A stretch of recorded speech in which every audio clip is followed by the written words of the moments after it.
Candles flicker. A new tradition shines. 8 nights of Hanukkah. 8 nights of winning insights.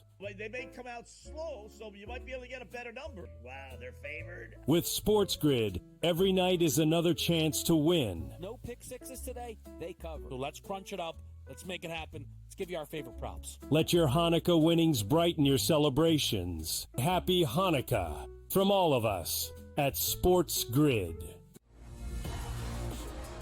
How do you find some of this great talent that you've brought in, who are still early in their career, might not have a ton of tape on them yet? I've been around this business, man, for almost 20 years. So a lot of these guys will tell you that I popped into a lot of gyms, sparred or just worked on the side or, kind of worked out, just watching.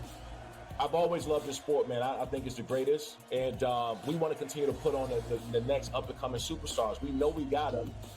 Only on SportsGrid. Anyone that's been to a sporting event, the atmosphere before a game, I think Game Time Decisions has that same exact atmosphere. This is our arena. This is what we do. There is going to be an energy to Game Time Decisions that you will feel night in and night out. The excitement you get when you lock your bets in, when you're figuring out what you want to do, we can zone in on the biggest games each night. I want this to be the place that people come to before the games start so they feel as ready as possible to lock in their cards. We are going to hit every single one of those markets that you need to know about. We're going to go through every single thing, and I've got a great team behind me that's going to help me get the job done. There is not going to be a better place, I promise you, than Game Time Decisions to get that new information, react to it, and be able to then bet accordingly. We will have everything at our disposal, and we will use that to our advantage. I'm Kevin Walsh. Tune into Game Time Decisions from 6 to 8 p.m. Eastern on SportsGrid.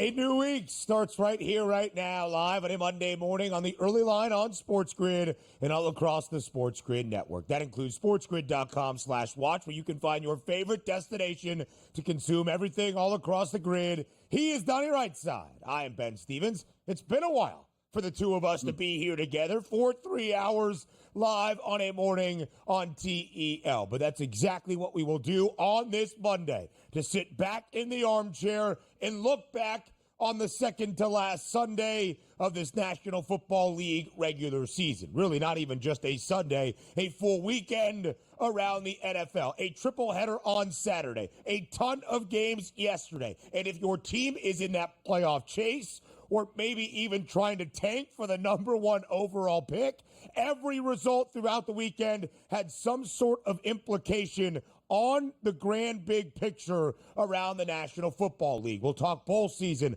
around college football. 2 days away, or actually just a day away now, from the return of the college football playoff in the quarterfinal round on New Year's Eve. Action around the association. All of that and more, DRS, over these next 3 hours, live until 11 a.m. Eastern time here on the Grid.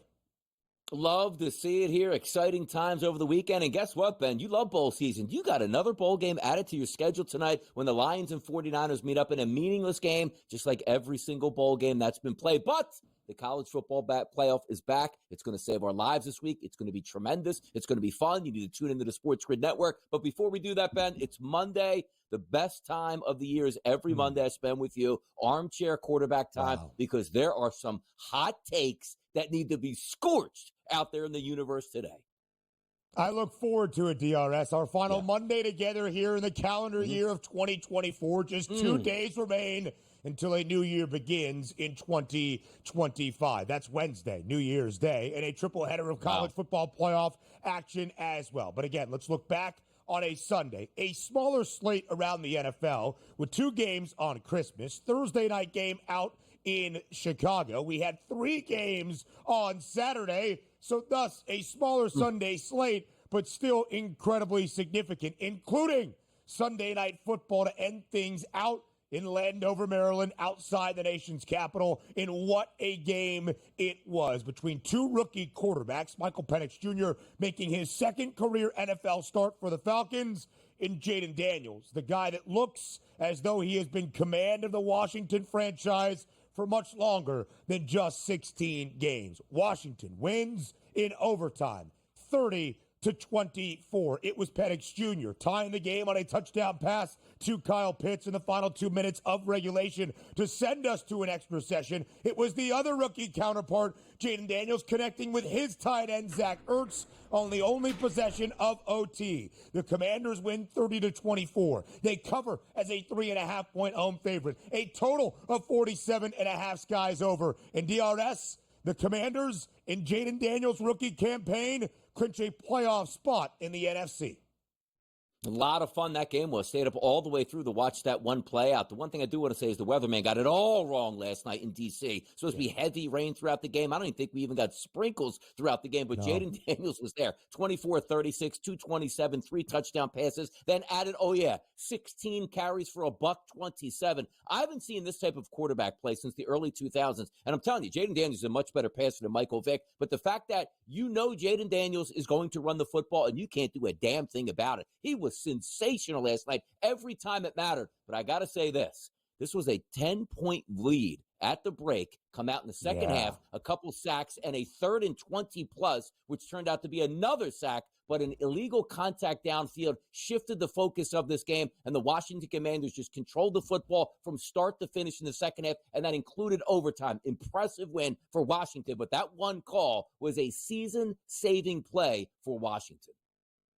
3 lengthy, and I mean lengthy, not just in terms of yardage, but time on the clock, touchdown possessions for the Commanders to win the game in OT in that second half. Because of the loss for the Dirty Birds, the Buccaneers now in pole position to win the NFC South. And because of Washington's win, the Rams, with a victory on Saturday night and then having some help on Sunday, claim the NFC West divisional crown as well. The Minnesota Vikings will get the opportunity to play for the NFC North divisional crown next Sunday and the number 1 overall seed in the NFC as they outlast their divisional foe yesterday in Minneapolis, 27-25, beating the Green Bay Packers and even covering as a slight 1.5 favorite at home in the Twin Cities. A career day, DRS, for Sammy D. Sam Darnold, 377 yards, the most in his NFL career, and 3 passing scores as Minnesota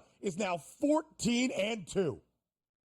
J.J. McCarthy, hello, new city right now. I don't know how you're going to give up on Sam Darnold. Now, granted, if they end up winning next week, which would be insane, in Detroit to get that number 1 overall seed, how impressive of a season Sam Darnold just had here. 377, 3 touchdowns in a monster game against a division opponent. He's been nothing short of spectacular. And here are the Vikings at 14-2, a team that we didn't talk all that much about as maybe one of the best teams in the NFC because it's always clouded by our thoughts for the Green Bay Packers in that division and also the league-leading Detroit Lions. What a season for the Vikings. What a season for Darnold. And an absolute exclamation point yesterday in a perfect performance. It was awesome. Game 272, the finale of the regular season all around the NFL in the Motor City on a Sunday night next week between the Lions and the Vikings that will determine not only the NFC North, but the top spot in the NFC playoff picture. The Eagles are in the running as well, technically, or maybe they were not after the Packers win the game. But regardless, the Eagles in pole position to be the 2 seed around the NFC, and Saquon Barkley over 2K. That would be 2,000 rushing yards as the Birds absolutely blow out the Cowboys 41-7 at home in Philadelphia. And with the victory, the Eagles clinch the NFC East for the second time in the last 3 seasons. Very good win for the Eagles. After blowing that game against Washington, coming back without Jalen Hurts, then losing Kenny Pickett in that game and still winning with your 3rd-string quarterback and winning going away. Physically dominant. This game was 7-7 early, and the Eagles just made more plays than the Dallas Cowboys, which they're supposed to do. But that's a confident win, which allows you in Week 18 to rest some key pieces to get ready for the NFL playoffs. 31 carries for Saquon, $167 on the ground, now only 101 yards away from setting a new single-season rushing yards record in the NFL. Will he have the chance against the Giants in Week 18? DRS says no. Well, the Giants have the chance to draft first overall. A win yesterday, 45-33 over the Indianapolis Colts. A rare situation, DRS, where both fan bases of these franchises pissed off by the result. The Giants, with a win, no longer control the first overall pick. The Colts, with the loss, now officially eliminated from AFC playoff contention. Poor performance by the Colts, but an even worse performance by the New York Giants. I understand this. In the locker room, those guys are not going to give up. Their livelihoods are there. It's what they play the game for. If they're not going to be in New York, they hope to latch on with another football team. But you know that's on? The general manager and coach. On 3rd and 9, instead of throwing a pass, fullback dive up the middle. That's how you handle a game where you want to play well but not win it at the end. An absolutely brutal decision by the Giants to win that football game. And you know what? They're going to win another one next Sunday. Congrats, boys. Wow, the New York Giants getting hot at the right time. The Bengals have certainly done that. They keep their playoff hopes alive in an overtime thriller over the Broncos, 30-24 on Saturday. But there's a lot to get to here in just about 40 seconds. How about Iowa State in the People's National Championship? The Pop-Tarts Bowl, a victory over Miami. BYU blows out Colorado. And Nebraska gets its first bowl victory since 2015, DRS. How about that? We handled the time just like Raheem Morris handled the time yesterday. Running out of time. Well, we don't have any timeouts to call, baby. We got 3 hours to go, BWS. A lot of stuff. Listen, we'll hear from Raheem Morris in just a little bit. We've got about 13 seconds around the NBA. Amen Thompson and Tyler Hero in a fight last night. The Lakers trade D'Angelo Russell and get back Dorian Finney-Smith. I guess more on the early line next.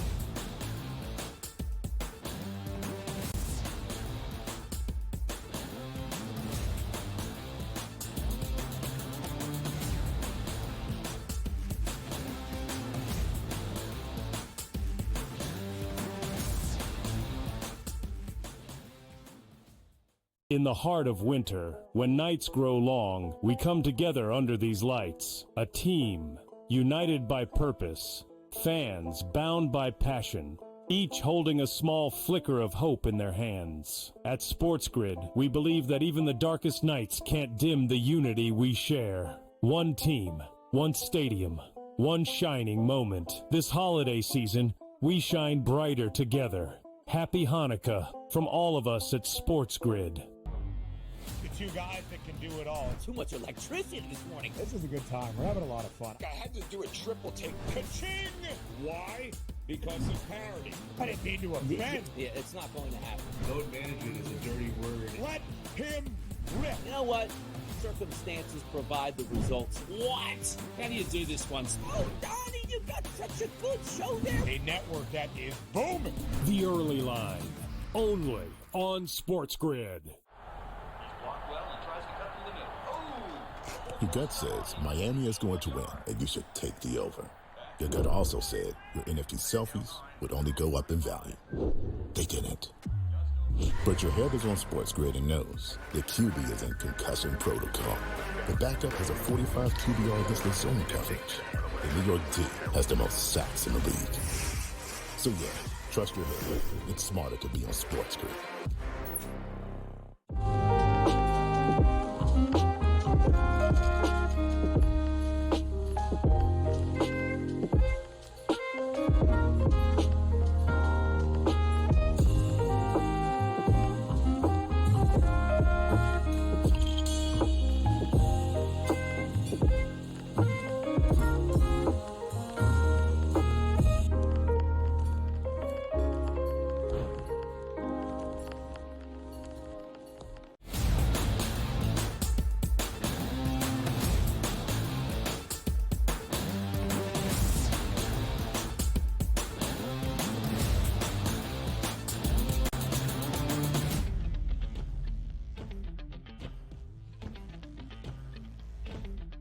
Live right here on a Monday morning on the Early Line on SportsGrid. It is time to get comfy, to sit in the armchair and look back on the Sunday slate, week number 17 around the NFL, our penultimate weekend of NFL action in this regular season in 2024. In DRS yesterday in Minneapolis, only 2 games in that afternoon window, starting after 4 p.m. Eastern time. but won a marquee matchup in Minnesota between the Vikings and the Packers. Green Bay trying to win a game to keep Minnesota from having the opportunity to win the NFC North and better position themselves in that playoff picture around the NFC. Minnesota trying to outlast Green Bay to have a chance next week to head to the Motor City to take on the Lions to win the division and be the 1 seed in the NFC.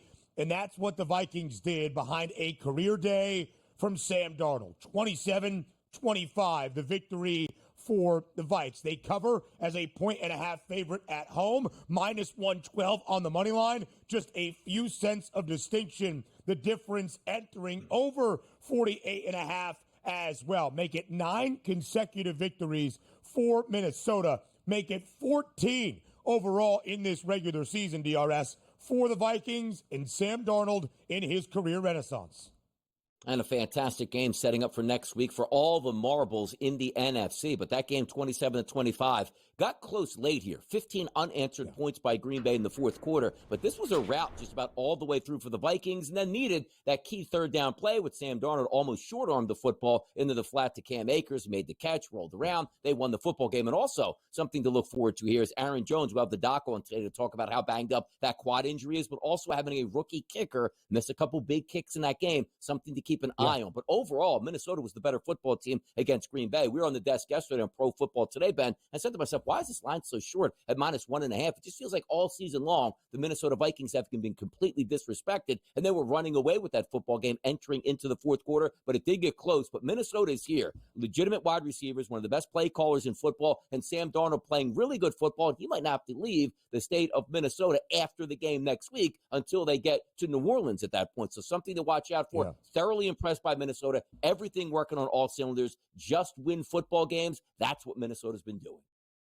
So many big picture ramifications from this game because of the Vikings' victory. They will head to Detroit next week to take on the Lions, a game that will decide the NFC North and the number 1 overall seed within that conference's playoff picture. The Lions still have to head to Santa Clara tonight on a Monday to end out Week 17. That game really doesn't matter in terms of the big picture implications. Donnie, this year for the Vikings has been wild. A year that nobody projected. Minnesota had a preseason win total of 7.5 after drafting J.J. McCarthy 10th overall in the opening round, after watching Kirk Cousins leave in the offseason to head to Atlanta, and then almost a afterthought in terms of offseason acquisitions. 1-year deal, $10 million for Sam Darnold, who was successful as the backup last year in San Francisco under Kyle Shanahan. All right, guy to come in, provide some veteran experience, help bring J.J. McCarthy along. Hey, maybe even Sammy D might start week number 1, but by the end of the opening month, it's J.J. McCarthy to figure things out moving forward.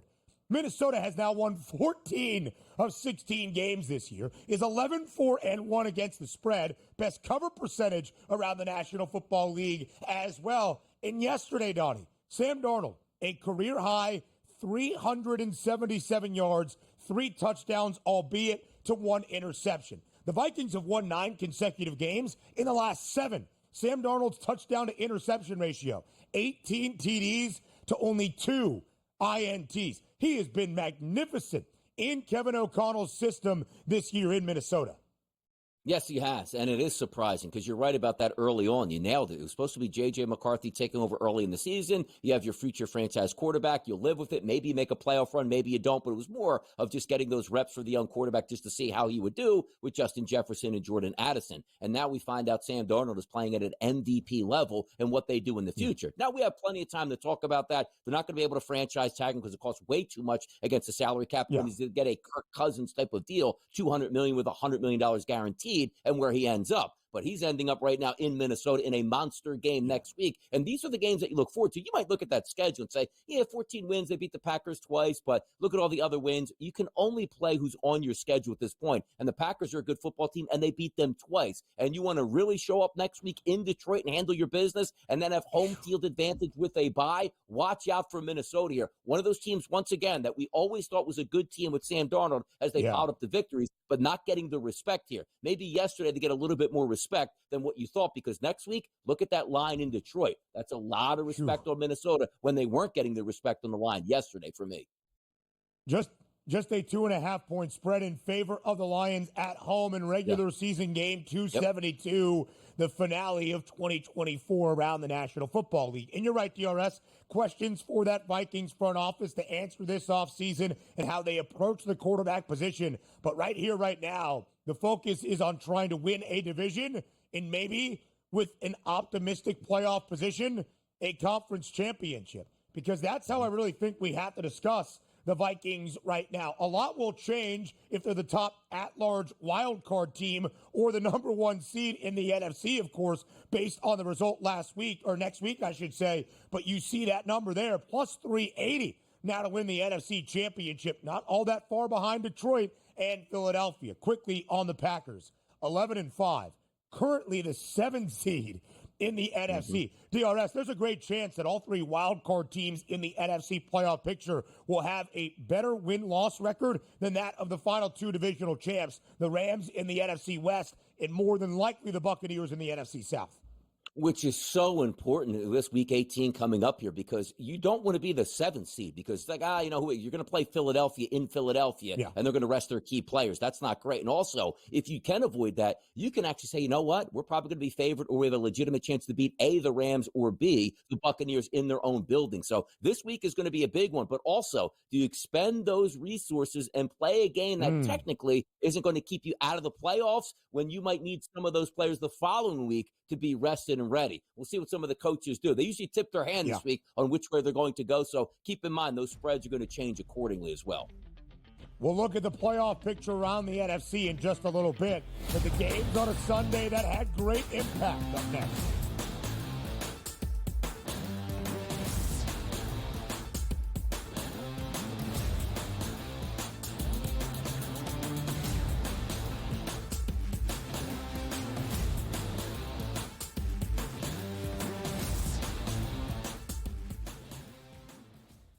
In the heart of winter, when nights grow long, we come together under these lights. A team, united by purpose. Fans, bound by passion. Each holding a small flicker of hope in their hands. At SportsGrid, we believe that even the darkest nights can't dim the unity we share. One team, one stadium, one shining moment. This holiday season, we shine brighter together. Happy Hanukkah from all of us at SportsGrid. The two guys that can do it all. Too much electricity this morning. This is a good time. We're having a lot of fun. I had to do a triple take. Ka-ching! Why?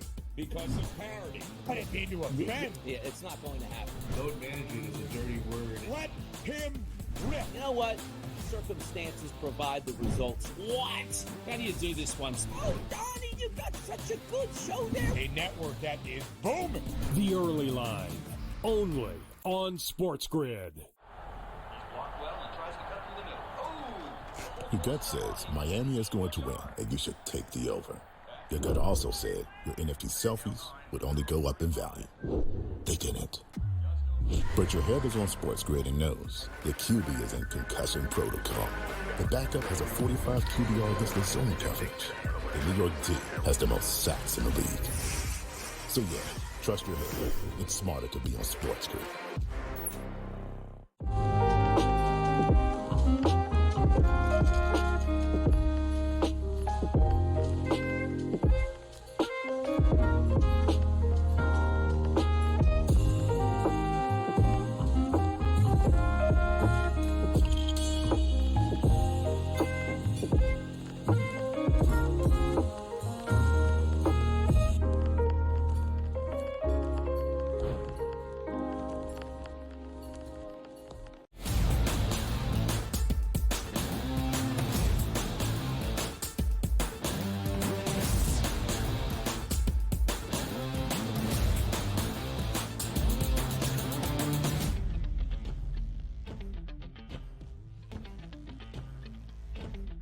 What a game Sunday Night Football was to end out the Sunday slate in Week 17 of this NFL regular season. Two rookie quarterbacks dueling against one another. Two franchises in important spots near the end of the regular season in our penultimate weekend that do not often see themselves in prime time against one another. But that's what we had outside the nation's capital in Landover, the Commanders and the Falcons. And it lived up to the billing. What a wild game it was. Atlanta led by 10, 17-7 at the break. The Commanders fully dominant for most of the second half, especially the third quarter. Long and lengthy touchdown drives orchestrated by Jaden Daniels.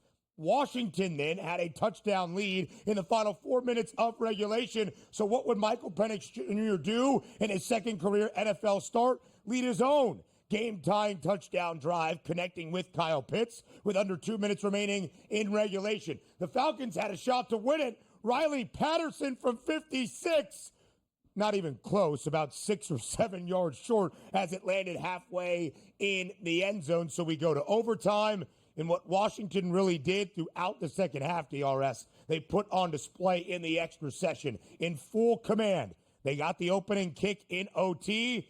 They never gave the football back to Atlanta. Zach Ertz from Jaden Daniels from just a few yards out to clinch a game and a playoff spot for the Commanders with a rookie quarterback and a first-year head coach in Dan Quinn. 30-24, the victory for Washington in overtime. They cover as a 3.5-point home favorite. Yeah, it's always a shame, though, when you get to overtime. And I understand that the old school heads would say, which I'm supposed to be one of them, but you play defense, you don't give up the touchdown. It's not fair if you don't get the football. It's just not. But it's the way it plays out. It's the way it is in the regular season. That happened last night. But also, let's understand this. Atlanta, with terrible on-field communication, when or not to call your timeouts, did cost them this game. A double-digit lead at the break. You get sort of hosed on that third and long play, which never should have happened on the sack. But also, you had multiple chances to get Washington off the field, and you couldn't do that. And by the way, Atlanta was having their way on the ground. They only had 3 plays called in the third quarter alone, and then well into the fourth quarter until they actually got the football back. Washington was the better team from start to finish, and you worried about it, Michael Penix in the big moment to start that game, immediately threw an interception. But I got to tell you this, late in that game, the most impressive throw, you might say, was the touchdown pass, over the middle, which was absolutely sensational, much needed, put it in a small window, fantastic catch by Kyle Pitts. But the play that impressed me the most, on 4th and long, which was over, 4th and 11, I believe it was, Drake London runs an out before his head turns around. That ball's in the air, perfectly throwing him wide open for a big play. That tells me Michael Penix Jr. is ready for prime time. They're probably not going to go to the playoffs this year, but I liked what I saw out of Penix. Struggling in a big game to start and then resurrecting that game when everything looked like it was dead and buried to even get them to overtime. I just wish we would have saw him with the football in overtime to try to finish the deal. But Jaden Daniels was nothing short of spectacular last night. This isn't a rookie quarterback out here. The bigness of the moment hasn't gotten him all season. And by the way, maybe Joe behind the scenes can find this out. Their 4th down conversion percentage on how many times they went for 4th down and how many times they converted on the season is unbelievably, astronomically ridiculous. Jaden Daniels, what a pick for Washington. He's sensational, man. He had 127 yards on the ground last night as well, becoming now the new rookie leader at the quarterback spot for most rushing yards in a single season, ahead of another quarterback for Washington, Robert Griffin III. But DRS, as you talked about the end of the game, in regulation, after Michael Penix Jr. rifles in that game-tying touchdown to Kyle Pitts, the Commanders went quickly 3 and out. So Atlanta got the football back and had the opportunity to potentially set up a game-winning drive. Riley Patterson had a shot, but never really came close. Oh, how a couple of extra seconds on the clock to maybe get some more yardage down the field would have benefited the Falcons.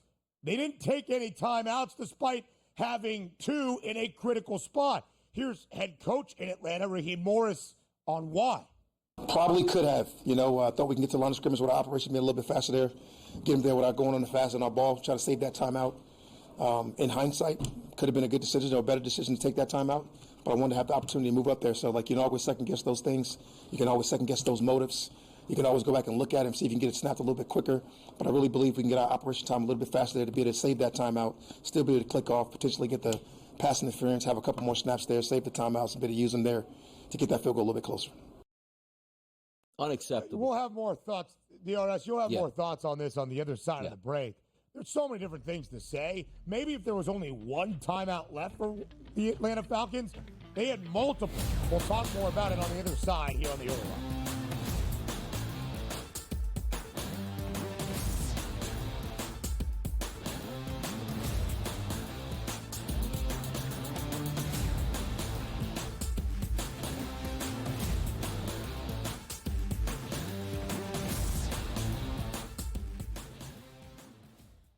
As the candles flicker, a new tradition shines. 8 nights of Hanukkah, 8 nights of winning insights. Like, they may come out slow, so you might be able to get a better number. Wow, they're favored. With SportsGrid, every night is another chance to win. No pick sixes today, they cover. So let's crunch it up. Let's make it happen. Let's give you our favorite props. Let your Hanukkah winnings brighten your celebrations. Happy Hanukkah from all of us at SportsGrid. How do you find some of this great talent that you've brought in, who are still early in their career, might not have a ton of tape on them yet? I've been around this business, man, for almost 20 years. So a lot of these guys will tell you that I popped into a lot of gyms, sparred or just worked on the side or, kind of worked out, just watching. I've always loved this sport, man. I think it's the greatest. And we want to continue to put on the next up-and-coming superstars. We know we got them. Only on SportsGrid. Anyone that's been to a sporting event, the atmosphere before a game, I think Game Time Decisions has that same exact atmosphere. This is our arena. This is what we do. There is going to be an energy to Game Time Decisions that you will feel night in and night out. The excitement you get when you lock your bets in, when you're figuring out what you want to do, we can zone in on the biggest games each night. I want this to be the place that people come to before the games start so they feel as ready as possible to lock in their cards. We are going to hit every single one of those markets that you need to know about. We're going to go through every single thing, and I've got a great team behind me that's going to help me get the job done. There is not going to be a better place, I promise you, than Game Time Decisions to get that new information, react to it, and be able to then bet accordingly. We will have everything at our disposal, and we will use that to our advantage. I'm Kevin Walsh. Tune into Game Time Decisions from 6 to 8 p.m. Eastern on SportsGrid.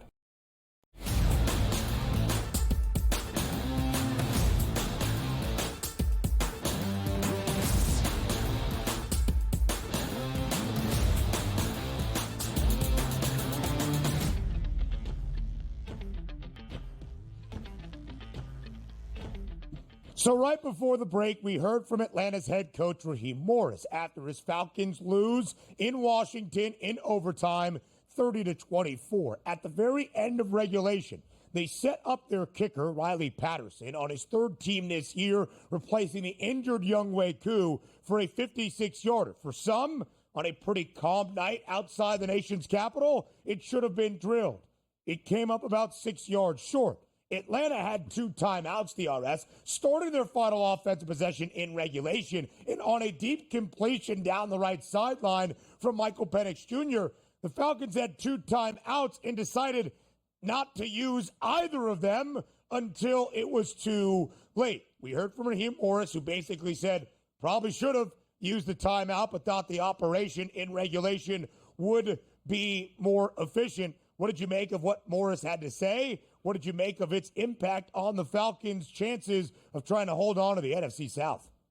You can't make these mistakes in big moments as a head coach. And I understand, like, when he was hired by the Atlanta Falcons, I was one person saying, like, I don't understand this hire at all. And he's sort of proven me correct. On a season, you should have ran away with that division with how many injuries to the other teams and how poorly they were run. You yourself ran your team into the ground. And then also in the biggest football game you can have, you just don't have your team prepared with timeouts, which is so easy. Like us couch potatoes sitting at home. And I know everybody does this, whether it's your favorite team, you bet on the game, or you're just watching. Like you almost make the signal with your hands, like timeout, or why aren't they calling a timeout? Like they're simple decisions. It's not rocket science. It's like, hey, you know what? Get my calculator out to see if we should call a timeout in this spot. When you have timeout to use them, it's almost like he was thinking it was an NBA. Like, well, I don't want to use my timeouts in the first half either because I don't want to blow them in the second half. Not knowing you get 3 timeouts regardless in each half here. Call your timeouts. That's what they're used there for. Like, I never really hear, other than teams down. Like Andy Reid used to do this a lot early in his career. Call timeouts. It was like 3rd and 4, 3rd and 5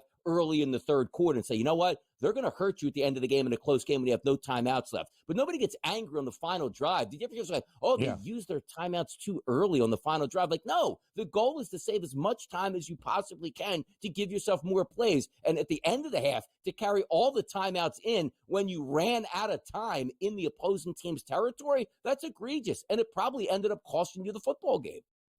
It did, DRS, because they understood the limitations of Riley Patterson. Ideally, Younghoe Koo is healthy, and you have an NFL kicker who can hit from 56. Yeah. They didn't. They could have had 35, 40 seconds as opposed to 16 or 17 when they finally got the snap off, and they still had an additional timeout on the back end, so the entirety of the field was still open regardless.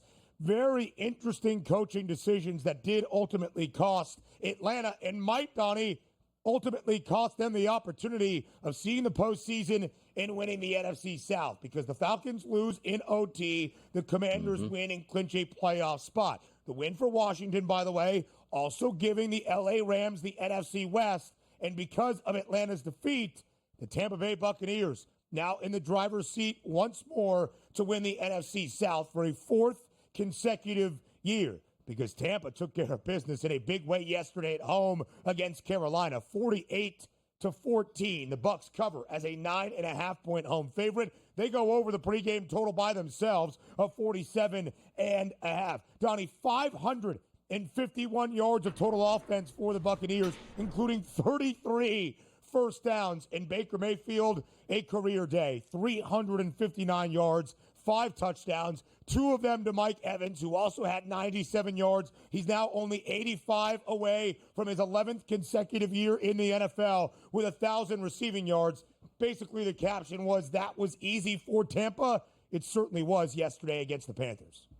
It was. It was my favorite game yesterday. The thing that really scared me was supposed to get heavy rains. I don't even know if it rained. And what rained was the actual Buccaneers scoring 48 points in that one. My best bet on the show was Baker Mayfield over 1.5 touchdown passes. He ended up with 5. My favorite touchdown scorer of the day was Mike Evans. He scored on the first drive that the Buccaneers had the football. So I was right on that game all the way through. And I'm glad, too, because Atlanta with a young rookie quarterback and Bijan is fun. I get it. But the Buccaneers are so much fun to watch and bet because of Baker Mayfield and Mike Evans at wide receiver. And now the emergence of Bucky Irving in the backfield. I'm glad that the Buccaneers have a legitimate chance now to win that division. They are favored by close to, I think, 3 touchdowns coming up this weekend. So they should be in the playoffs for a 4th straight season winning that division. Look at Baker Mayfield. Yeah. Like, if you are the Cleveland Browns and you're sitting back right now watching going like, how did we just let this guy walk out of the building when he's the absolute consummate team guy, giving it all he has every week and lifting a franchise once again down there in Tampa Bay? He was sensational yesterday, as he thought he would be, and now in the driver's seat to win that division, get a hat and a T-shirt, and away you go into the playoffs. What about the Panthers, the team he beat yesterday? Look at Sam Darnold and Baker Mayfield, both excelling in new spots. Tampa, 13.5-point favorite at home against the banged-up New Orleans Saints. If the Bucs win, they win the NFC South. They are into the postseason for a 4th straight year. Speaking of divisional titles at stake yesterday, no Jalen Hurts for Philadelphia, still in concussion protocol. No Kenny Pickett for the majority of the second half, injured early in the third quarter.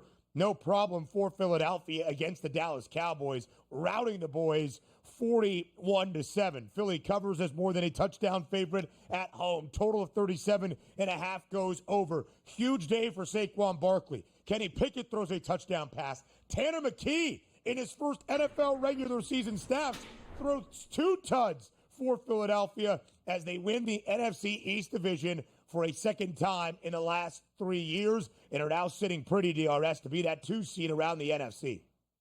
And a new nickname is born in Philadelphia, as Jordan Mailata called Tanner McKee the Mormon Missile yesterday. Said now everybody gets to see what we see this guy in practice. That was impressive out of Pickett and Tanner McKee and the Philadelphia Eagles, 41-7. Early in the week, this game was 9.5, based on they thought Jalen Hurts had a legitimate chance to start, which he now, as we find out, didn't. And you take a look at the CeeDee Lamb, we're going to deactivate you and put you on the IR. You started to focus on this game, and you saw the team total for the Cowboys at 13.5. I thought it was a little bit too low. If it was 14.5, I probably would have went under. But Dallas scores very early in that game, 7 points. That number one Eagles defense really shut the door. 147 yards passing out of Cooper Rush. On the ground, though, Rico Dowdle got loose a little bit late here to punch his way over a 100-yard game, but Dallas was coming in with not a lot of bullets in this one. But let's be honest about the Philadelphia Eagles and what we're taking a look at now. They're talented. They're number 2. They're going to go into the NFC playoffs, and if Saquon Barkley is healthy, which it looks like he will be when they get there, this team is going to be fun. Now, all eyes turn to what's going to happen with Jalen Hurts. Does he clear concussion protocol? Does he come back because they're going to need him? But the Eagles,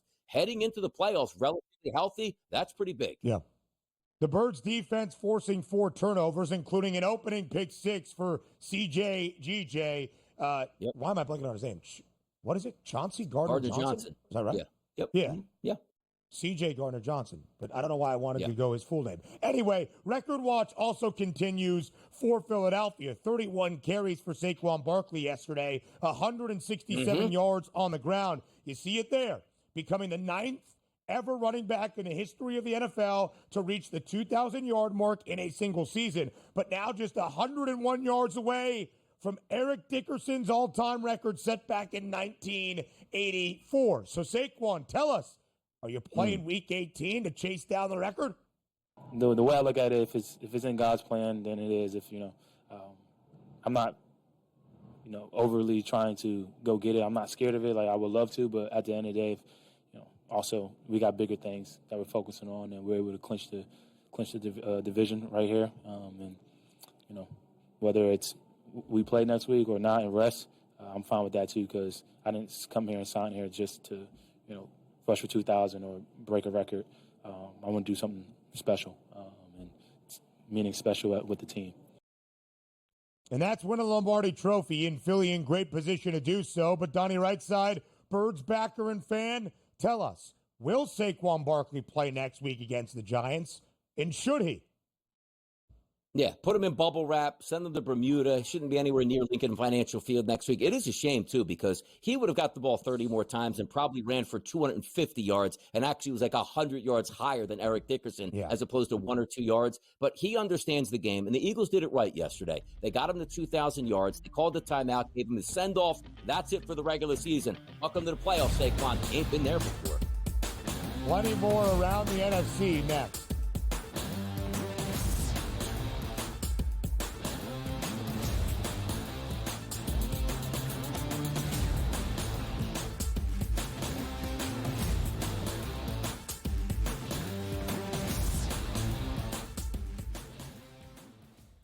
In the heart of winter, when nights grow long, we come together under these lights. A team, united by purpose. Fans bound by passion. Each holding a small flicker of hope in their hands. At SportsGrid, we believe that even the darkest nights can't dim the unity we share. One team, one stadium, one shining moment. This holiday season, we shine brighter together. Happy Hanukkah from all of us at SportsGrid. The two guys that can do it all. Too much electricity this morning. This is a good time. We're having a lot of fun. I had to do a triple take. Ka-ching! Why? Because of parity. I didn't mean to offend. Yeah, it's not going to happen. Load management is a dirty word. Let him rip. You know what? Circumstances provide the results. What? How do you do this one? Oh, Donnie, you got such a good show there. A network that is booming. The Early Line, only on SportsGrid. Your gut says Miami is going to win, and you should take the over. Your gut also said your NFT selfies would only go up in value. They didn't. But your head is on SportsGrid and knows the QB is in concussion protocol. The backup has a 45 QBR against the zone coverage. The New York D has the most sacks in the league. So yeah, trust your head. It's smarter to be on SportsGrid.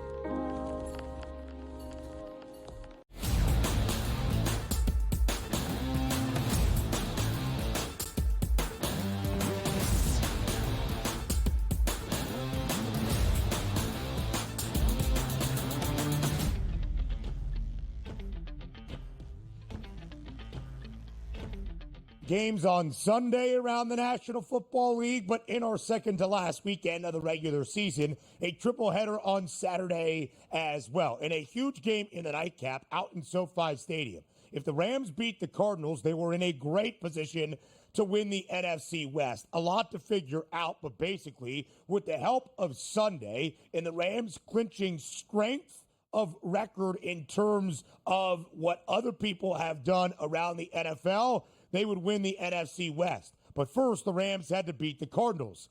It is what they did in a low-scoring defensive struggle on Saturday night in the City of Angels. 13-9, L.A. wins. The Cardinals do cover as the 6.5-point road dog. A total of 47 and a hook stays well under. Donnie, L.A. won a game only registering 257 total yards. Arizona had nearly 400, about 140 more than the Rams had in terms of their yardage output. And it came down to the closing seconds of regulation. The Cardinals, first and goal at the Rams 5, under a minute remaining. Kyler Murray threw his second interception of the game, picked off by Ahkello Witherspoon to clinch that victory for L.A. And because of the Commanders' win in OT and Sunday night against the Falcons, the Rams win the NFC West as well.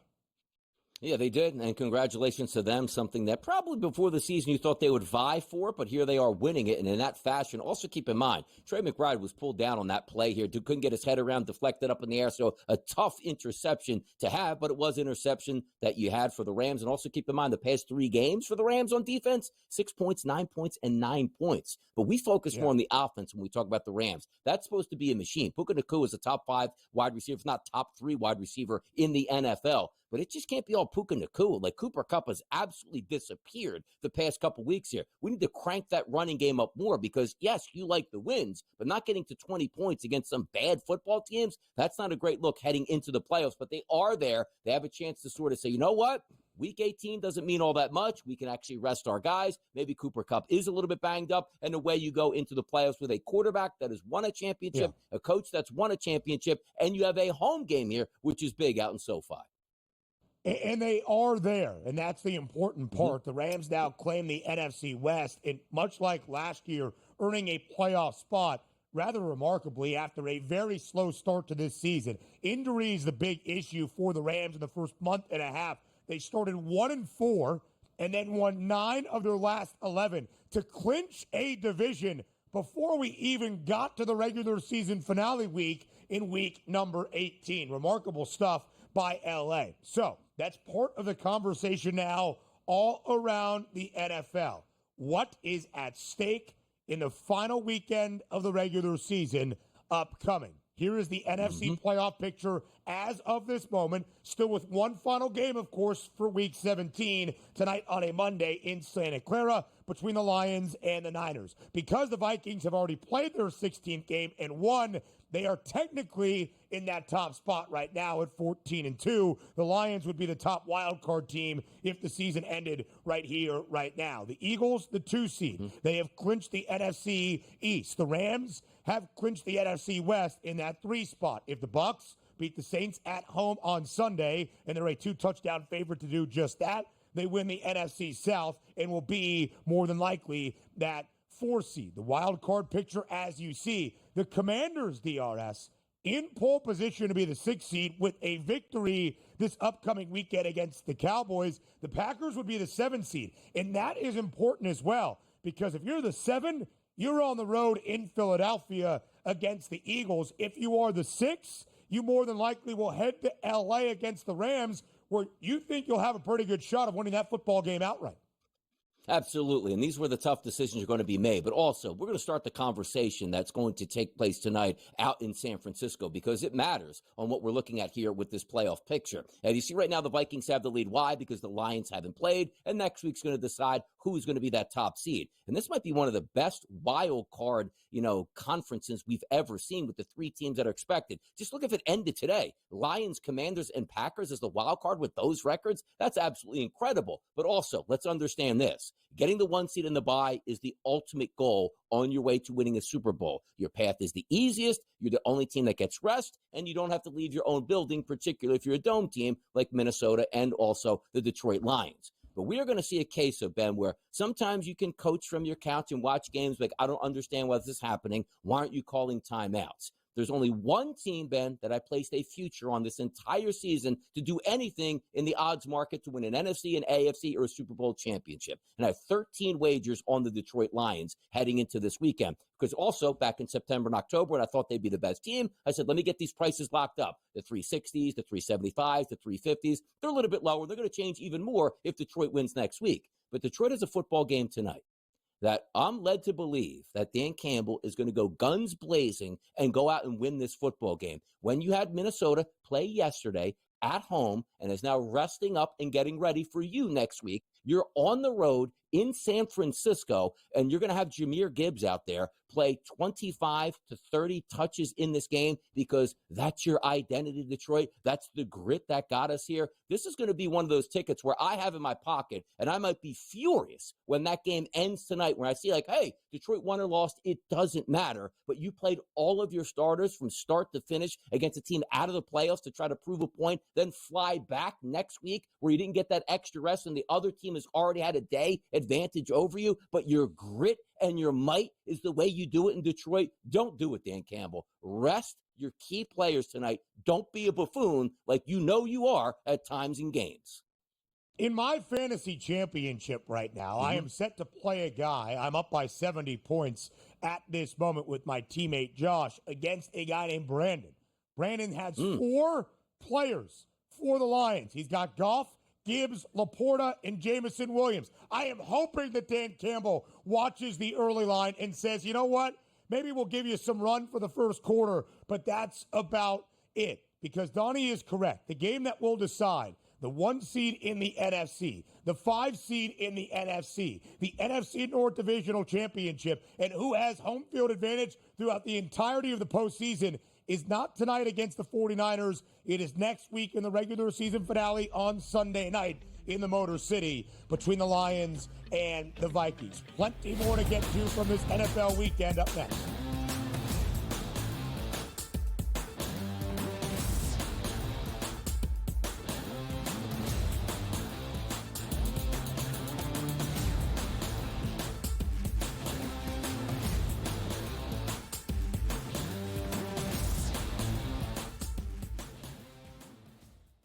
As the candles flicker, a new tradition shines. 8 nights of Hanukkah, 8 nights of winning insights. They may come out slow, so you might be able to get a better number. Wow, they're favored. With SportsGrid, every night is another chance to win. No pick sixes today, they cover. So let's crunch it up. Let's make it happen. Let's give you our favorite props. Let your Hanukkah winnings brighten your celebrations. Happy Hanukkah from all of us at SportsGrid. Two guys that can do it all. Too much electricity this morning. This is a good time. We're having a lot of fun. I had to do a triple take. Ka-ching! Why? Because of parity. I didn't mean to offend. Yeah, it's not going to happen. Load management is a dirty word. Let him rip. You know what? Circumstances provide the results. What? How do you do this one? Oh, Donnie, you got such a good show there. A network that is booming. The Early Line, only on SportsGrid. Right here with you on Pro Football Today on SportsGrid. Odds in motion, trying to see what lines have moved throughout the week. Never felt more comfortable in the set than I do for this year. I'm ready. I'm just getting angry. The hot takes are going to be here all long, people. You don't want them to go 13-0 and then lose the first round of the playoffs. Red. Yeah, this is their last shot. They don't really have anywhere else to go yet. Hot take. By the time I hit, I guess what, Route 33 up here? That ticket's cashing. Only on SportsGrid. In the heart of winter, when nights grow long, we come together under these lights. A team, united by purpose. Fans, bound by passion. Each holding a small flicker of hope in their hands. At SportsGrid, we believe that even the darkest nights can't dim the unity we share. One team, one stadium, one shining moment. This holiday season, we shine brighter together. Happy Hanukkah from all of us at SportsGrid.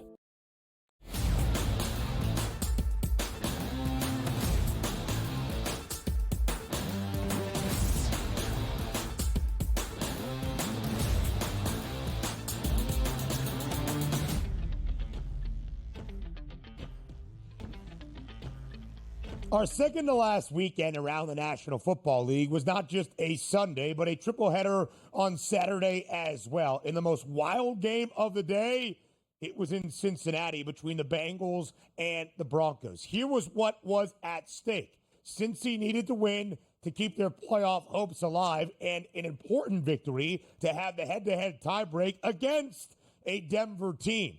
Because if the Broncos won in Cincinnati, that was it for the AFC playoff picture. Denver would claim that last playoff spot. But it did not happen despite getting oh so close as Cincy prevails in overtime in a wild game, 30-24. The Bengals cover as a field goal favorite at home. A total that really had no business going over 50 and a hook did find its way over in the extra session. Donnie, 2 long touchdown passes from Bo Nix to Marvin Mims in the final 8.5 minutes of regulation that sent the game to OT. Then in overtime, both teams got the football, punted it back. The Bengals had it third. They drive the length of the field. They set up what should be a chip shot field goal for Cade York, from 33 yards out. That's the length of a PAT. Clanked it off the left upright. So the Broncos have a chance. Even with a tie, Denver gets that playoff spot in the AFC. They were unable to hold on to the football, and then Joe Burrow said, enough of this. Carrying the Bengals on his back, as he has done all season long. 3-yard touchdown pass to T. Higgins to end it out in another historic and spectacular game for Joey B. The Bengals keep their playoff hopes alive with a 30-24 win in overtime. I don't think they're going to get to the playoffs here. It's amazing that the Bengals even got this far with a chance to get into it, but that is a microcosm of the Bengals season. 8-8, so for talented on offense, and he said they just couldn't put it together by getting a few stops in the regular season from their defense. But also understand this. Chase Brown's got an injury. Doc's going to come on. We'll talk about it a little bit later to see if that's going to affect him in Week 18 and maybe to make the playoffs beyond that. But Joe Burrow has been nothing short of spectacular. He should actually be the MVP of football, but it's hard to give it to an MVP at quarterback at 8-8, even if it's not his fault. He doesn't play cornerback, linebacker, or defensive end because 49 passes for 412, 3 touchdown passes, no interceptions, passer rating of 122, QBR of 91. But here's the problem that I have. In today's day and age, right, you have Joe Burrow who could probably do what Josh Allen is doing. Like, hey, you know what? Strip away my top wide receiver. I can still make things happen because I'm that talented. But understand this. Like T. Higgins was told at the beginning of the year, accept this franchise tag. If you don't sit out the season, who cares? We'll tag you again. We're never going to sign you long term. It's just the way we do business. T. Higgins goes for 11 for 131 and 3 touchdowns, and you're going to allow him just to walk away for a compensation pick in the offseason. Don't buy anything. Hey, my agent is Jamar Chase's agent, and now Joe Burrow's sticking up for him. They didn't pay him because you know if they pay T. Higgins, you know what they're going to tell Jamar Chase?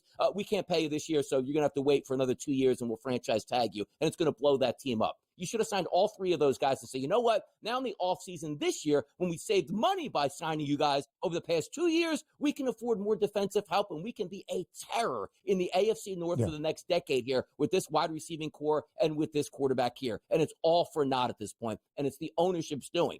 Good win by the Bengals, extended their season. They're probably going to get beat. Why? Because the Broncos have a game against a team that doesn't need it in Week 18. That's the shame of it. I would love for the Bengals to get in because why? I love watching that offense, Ben. I do, and I'm going to watch it for one more week, and off to the offseason they go. Joe Burrow, 39 of 49 for 412 passing yards, 3 passing scores, added in a rushing touchdown as well. 8th game in a row for Burrow with at least 250 passing yards and 3 passing touchdowns at least. That extends the NFL record of being the only quarterback to do that, even in 7 consecutive games. Now make it 8 straight. 4,641 yards, 42 touchdowns. He's the only quarterback in the NFL with more than 4,100. He's got that beat by more than 500 yards. He's the only quarterback in the NFL with at least 40 passing touchdowns. He is 42, and yet you saw the MVP price at 30-1. DRS, to your point, the Bengals extend their season. They're a 2.5-point favorite on Saturday night in Pittsburgh. We'll talk about that game a little bit later on in what is at stake. More than likely, though, Cincy is going to come up short because Denver is an 8.5-point favorite at home in Mile High to end out the regular season on Sunday. against a Chiefs team that has already claimed the number 1 seed and it has already said they are resting all of their starters. Denver should at least win that game outright. If the Bengals made the playoffs, Joe Burrow should be the NFL MVP. But it's because of his team's lack of success that he will not. We'll talk more about the MVP race and the playoff picture in the AFC when Hour 2 starts next.